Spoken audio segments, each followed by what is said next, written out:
ایک وتر کی ادائیگی کا طریقہ. عائشہ رضی اللہ تعالی عنہا سے روایت ہے، انہوں نے فرمایا کہ رسول اللہ صلی اللہ علیہ وسلم ہر 2 رکعت پر سلام پھیرتے تھے اور ایک وتر پڑھتے تھے. یعنی چاہے آپ 3 رکعتیں پڑھنا چاہتے ہیں تو 2 رکعتیں پڑھ کے پھر ایک الگ رکعت. ٹھیک، آپ نے کبھی حرم میں وتر پڑھے؟ مختلف طرح سے پڑھاتے ہیں نا. کبھی تو 3 ایٹ اسٹریچ پڑھا دیتے ہیں اور کبھی کیا کرتے ہیں 2 کے بعد سلام پھیر دیتے ہیں اور پھر ایک کھڑے ہو کے پڑھتے ہیں. تو ایک طریقہ یہ ہے. 3 وتروں کی ادائیگی کا طریقہ. نماز وتر کو مغرب کی طرح 2 تشہد کے ساتھ نہیں پڑھا جائے گا. یعنی اگر 3 وتر پڑھنے ہو تو 1 تشہد اور 1 سلام، یا پھر 2 تشہد اور 2 سلام کے ساتھ پڑھے جائیں گے. مغرب کی طرح نہیں ہونے چاہیے وتر. مغرب میں کیا ہوتا ہے 2 رکعت کے بعد آپ تشہد پڑھتے ہیں، پھر 1 رکعت کھڑے ہو کر پھر آپ نماز پڑھی کرتے ہیں. وتر میں یہ نہیں ہوگا. وتر میں کیا ہوگا، 3 رکعتیں کٹھی پڑھ کے آخر میں بیٹھیں گے، ایک طریقہ. دوسرا 2 پڑھ کے سلام پھیر کے پھر ایک اور الگ پڑھیں گے. ابن عمر سے مروی ہے، انہوں نے کہا رسول اللہ صلی اللہ علیہ وسلم وتر اور 2 رکعتوں کے درمیان سلام کے ذریعے فصل فرماتے تھے اور ہمیں سلام کی آواز سنواتے تھے. ٹھیک ہے، اونچی آواز سے سلام کرتے تھے. حضرت عائشہ سے مرفوعاً مروی ہے کہ آپ صلی اللہ علیہ وسلم 1 رکعت وتر پڑھتے اور 2 رکعتوں کے بعد آخری رکعت ادا کرنے سے پہلے باتیں بھی کر لیتے تھے. یعنی جب سلام ہو گیا تو پھر اس کے بعد آپ بات بھی کر سکتے ہیں. اس سے یہ پتہ چلتا ہے کہ چاہے 3 وتر کی نیت سے آپ پڑھ رہے ہیں 2 رکعت، تب بھی اس 2 رکعتوں کے بعد کوئی بات چیت کرنی پڑے تو کر سکتے ہیں. 3 رکعتیں 1 2 3 بغیر تشہد کے 3 رکعتیں پڑھ کے تیسری میں پھر اتحیات اینڈ تک پڑھنا، ایک طریقہ یہ ہے. دوسرا کیا ہے 2 رکعتیں پڑھ کے سلام پھیر کے پھر ایک اور رکعت پڑھ کے اس کو وتر بنانا. حضرت ابو ہریرہ سے روایت ہے کہ رسول اللہ صلی اللہ علیہ وسلم نے فرمایا 3 وتر نہ پڑھا کرو، 5 اور 7 وتر پڑھا کرو اور مغرب کی نماز سے مشابہت نہ کرو. ٹھیک ہے، یعنی 3 کی بجائے 5 اور 7 وتر، اس کے مطلب میں 3 منع ہے، 3 مغرب کے ساتھ مشابہت منع ہے بس. 5 اور 7 وتروں کی ادائیگی کا طریقہ.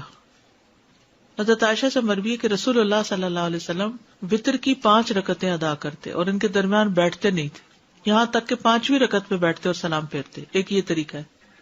اگر آپ 5 وتر پڑھ رہے ہیں تو 5ویں رکعت پہ. یہ جو اوپر والی حدیث میں ہے نا 3 نہ پڑھو، بلکہ اگر زیادہ رکعتیں پڑھنی ہے تو پڑھتے جاؤ آخری پہ جا کے تحیات پڑھو. ام سلمہ سے روایت ہے، انہوں نے فرمایا کہ رسول اللہ صلی اللہ علیہ وسلم 7 یا 5 رکعت وتر پڑھتے تھے اور ان کے درمیان سلام یا کلام کے ساتھ تفریق نہیں کرتے تھے. میں نے ایسی مساجد میں نماز پڑھی ہے جہاں امام نے اسی طرح 5 ایٹ اے اسٹریچ پڑھائے تراویح کے بعد. ٹھیک ہے، تو اس طرح پڑھ سکتے ہیں.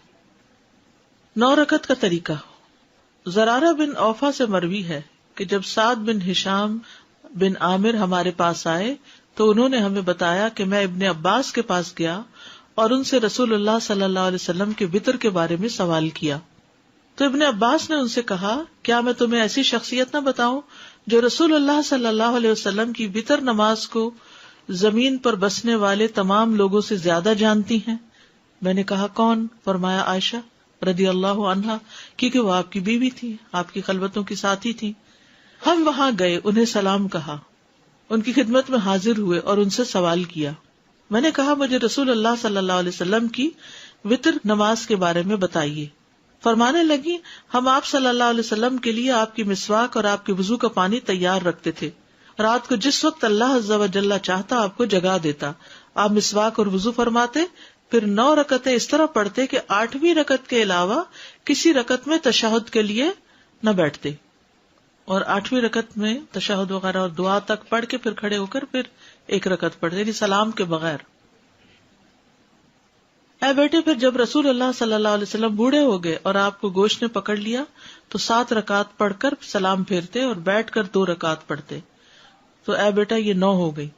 آپ جب کوئی نماز شروع فرما لیتے تو اس پر ہمیشگی اور پابندی کو پسند فرماتے. وتر میں قرات کون سی صورتیں پڑھی جائیں؟ سورۃ الاعلی، الکافرون اور الاخلاص. ابی بن کعب رضی اللہ عنہ سے روایت ہے کہ رسول اللہ صلی اللہ علیہ وسلم 3 رکعت وتر پڑھتے. پہلی رکعت میں سبح اسم ربک الاعلی، دوسری میں قل یا ایھا الکافرون اور تیسری میں قل ھو اللہ احد پڑھتے تھے. معوذتین.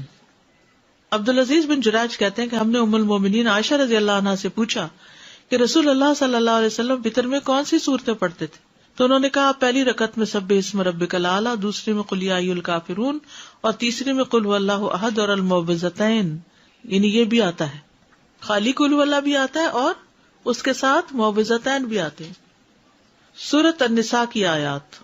ابو موسیٰ اشعری رضی اللہ عنہ دوران سفر مکہ اور مدینہ کے درمیان تھے، تو انہوں نے عشاء کی نماز 2 رکعت پڑھی، پھر کھڑے ہوئے اور 1 رکعت وتر پڑھا اور اس میں سورۃ النساء کی 100 آیتیں پڑھی. ٹھیک ہے، تو ایسے بھی وتر پڑھ سکتے ہیں، 1 رکعت لیکن بہت لمبی رکعت. پھر فرمایا میں نے اس بات میں ذرا بھر کوتاہی نہیں کی کہ اپنے قدم وہاں رکھوں جہاں رسول اللہ صلی اللہ علیہ وسلم نے اپنے قدم رکھے، اور وہی کچھ پڑھوں جو رسول اللہ صلی اللہ علیہ وسلم نے پڑھا. ٹھیک ہے، تو یہ سفر میں وتر پڑھنے کی دلیل بھی ہے اور لمبے وتر پڑھنے کی بھی. یعنی آپ اگر عشاء کے ساتھ وتر پڑھنا چاہتے ہیں تو سورۃ الاعلی اور کافرون اور اخلاص پڑھ کے ختم کر دیں، اور اگر آپ صبح تہجد کے وقت پڑھنا چاہتے ہیں تو 2 کر کے آپ الگ سے بھی 3 وتر پڑھ سکتے ہیں، اور آپ 8 رکعتیں ایٹ اسٹریچ پڑھ کے بیٹھ کے پھر 9ویں پہ بھی پڑھ سکتے ہیں. تو جو بھی آپ کو سوٹ کرتا ہو آپ کر سکتے ہیں. ٹھیک ہے، اب یہ ویرائٹی آپ کو فرض نمازوں میں نہیں ملے گی، یہ صرف وتر میں ہی ہے کیونکہ اس کے ساتھ نفل ہے. دعائے قنوت، رکوع سے پہلے دعا کرنا. ابی ابن کعب سے روایت ہے رسول اللہ صلی اللہ علیہ وسلم وتر پڑھتے تھے تو رکوع سے پہلے دعائے قنوت پڑھتے تھے، یعنی سورۃ فاتحہ پڑھی، سورت ملائی، اور اس کے بعد دعائے قنوت پڑھی، اور اس کے بعد رکوع میں گئے، پھر سجدے میں گئے، قیام میں ہی پڑھ لی. دعائے قنوت کے الفاظ. ابو حورا سے روایت ہے انہوں نے کہا کہ حسن بن علی رضی اللہ عنہما نے بیان کیا کہ رسول اللہ صلی اللہ علیہ وسلم نے مجھے کچھ کلمات سکھائے جنہیں میں قنوت وتر میں کہا کروں. اللہم اہدنی فیمن ہدیت وعافنی فیمن عافیت وتولنی فیمن تولیت وبارک لی فیما اعطیت وقنی شر ما قضیت انک تقضی ولا یقضى علیک وانہ لا یذل من والیت ولا یعز من عادیت تبارکت ربنا وتعالیت. ٹھیک ہے، ایک اور دعا.